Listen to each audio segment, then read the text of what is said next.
દોસ્તો હું અત્યારે કચ્છમાં વિચરણ કરી રહ્યો છું ત્યારે એક ગામડાની માલિપા આ જે તલાવડું છે બરાબર છે એની અંદર મને આ જે કમળ દેખાણા. હવે તમે એમ કહેશો કે ભાઈ કમળમાં શું નવાઈની વાત છે, કમળ તો આપણે જોયા જ છે.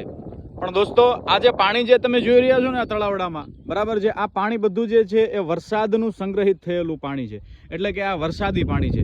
હવે તમે સામાન્ય જે કેનાલનું પાણી અને બીજું ત્રીજું જે પાણી આવતું હોય અને એ પાણીનો સંગ્રહ થયો હોય અને પછી એમાં જે કમળ જોયા હશે ને એ મોટે ભાગે સફેદ રંગના એ પ્રકારના કલરના જે કમળ તમે જોયા હશે દોસ્તો.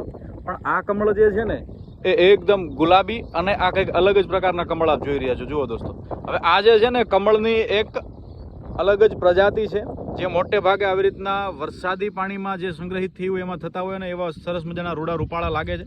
આમ તમે જુઓ આ જગ્યાએ પણ કમળ છે અને આખા તળાવમાં ઠેર ઠેર આપ જોઈ શકો છો અહીંયા બધે એ કમળ છે.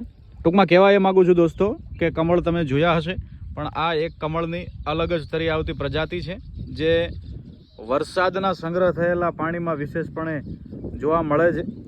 તો ખરેખર આ પણ એ જોવા એ આપણા જીવતરનો લાહવો છે દોસ્તો. કમળને આપણે જોયા છે પરંતુ આ કમળ જે આપ જોઈ રહ્યા છો એ કંઈક વિશેષ છે. દેખો આ બધું પાણી જે છે એ વરસાદ આવ્યા પછી જે સંગ્રહિત થયેલું પાણી હોય એ છે.